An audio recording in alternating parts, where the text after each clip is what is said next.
For many people, heading into retirement can feel like jumping off a cliff. The uncertainty of how you'll spend your time if you're ready to make the leap financially, maybe the potential loss of purpose. It's a significant life change, and navigating it can be challenging without a clear plan. So in this video, I'll show you how what I call the Retirement Pathways Matrix could help you evaluate different retirement transition strategies. I'll show you how to assess where you fall on the scales of professional engagement and income stability. And I'll leave you with a few tips for aligning these options with your personal interests. By the end, my goal is to give you a tool to better understand which of these 5 pathways makes the most sense for you. When we think about an exit from traditional work, most people think of a cold turkey exit from their 9-to-5. 65th birthday comes, cut the cake, they turn the keys in, and out you go.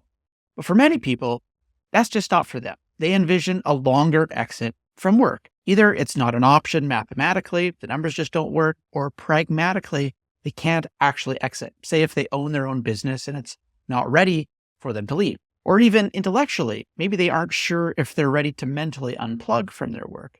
This recent 2024 Fidelity Retirement Report found that 43% of pre-retirees cite rising inflation as the reason for them delaying retirement. Now, regardless of what camp you're in, what I've found is that using a framework or using some type of a tool can help you see why you might consider one transition method over another. So let's set this up. Let's draw a matrix here and organize different options based on 2 key criteria. Now, on the one axis, we'll have a level of professional engagement. And on the other axis, we'll have income stability. Now, from this matrix, we can plot the different options that you've got available to you as you think about how you want to transition from your traditional line of work. So let's start up here with the top right, where we'd have high professional engagement and high income stability. The retirement pathways that exist up here would be some type of a phased retirement, where you're going to be gradually reducing your working hours while still maintaining benefits and a stable income from the same employer.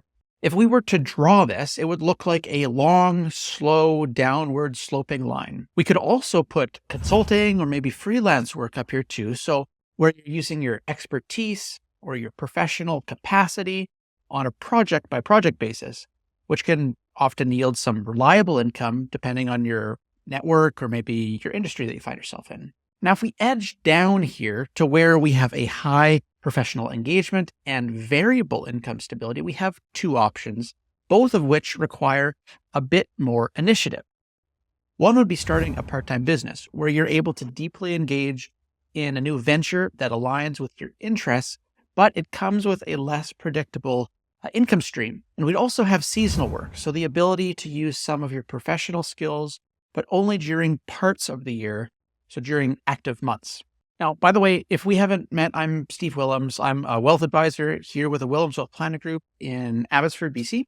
We started this channel a while ago to help you plan for your own retirement, helping you think about how to plan and arrange your investments, your income streams, and ideally pay less tax along the way. Now, back to that matrix.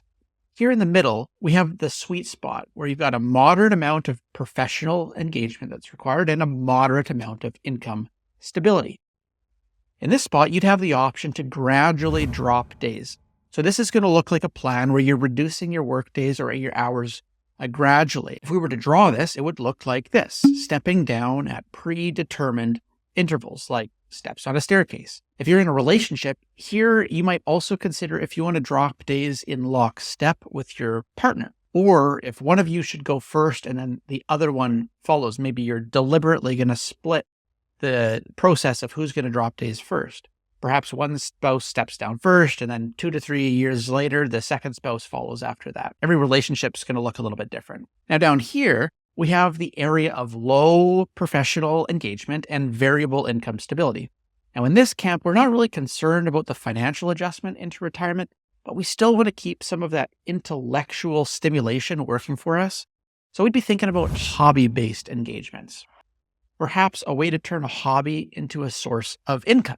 We've got clients who play musical instruments casually, and they started playing some gigs around Christmas time to earn a little bit of extra cash. Or as I've talked about in past videos, we've got history buffs who give kind of tour guide style port of call tours on cruise ships. And they get paid while they're also kind of exploring the world through this phase of their retirement. Another option in this quadrant would be switching from paid work to volunteer work. And in this case, I'm talking about making an actual mental shift from working for a paycheck to working for impact. Here, you'd be looking for local causes that you feel you can really get your weight behind, where they would benefit from having you on their team. Here, we've seen some folks with really meaningful kind of professional experience and expertise. They'll step into boards for charitable organizations, and they'll see those organizations through some type of transformative effort, maybe installation of new leadership, some type of change management process, something along those lines. Now, this isn't necessarily done for financial reasons. Let's remember that. So often these board roles won't be paid roles. Although if we kind of step up that income stability spectrum here, you'd even see some paid board appointments that might come into play here as being options.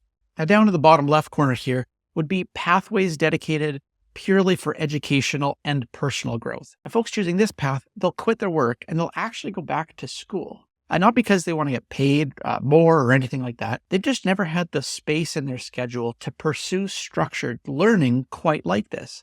And they have this curiosity still in them that just can't be scratched any other way.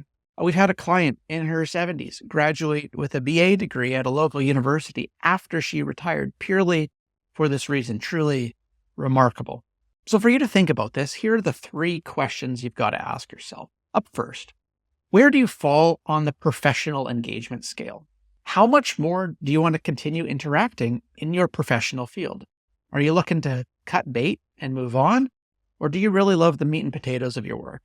Second, what's your need for income stability? How essential is predictable income versus the potential for higher, though less consistent earnings? Based on your answer here, will dictate where you land on the spectrum. And finally, how do you want your personal interests and your lifestyle goals to intersect on this matrix? Is that important to you? Do you not really care? Hopefully, when you think through your options using this tool, using this framework, you're going to realize that there are way more options than you perhaps originally thought. And that's great. They're just saying that you can't read the label when you're inside the jar. This should help you climb outside of that jar, read the label, and see things from a different perspective. If you found this helpful, I'd love to hear from you in the comments. What pathway did you pick if you've already retired? And if you have yet to retire, what do you think might be the most intriguing pathway for you? And when you've written that down, I'd suggest you actually have a conversation about this with someone that you trust. Pull other people into the conversation that's going on in your head. It's going to be a key step to making this a reality, just one small step at a time. Anyway, I hope that helps. Stay tuned for more videos in the next coming weeks as we help you organize those income streams, those investments, and ideally have you pay less tax along the way. I'll see you in the next video.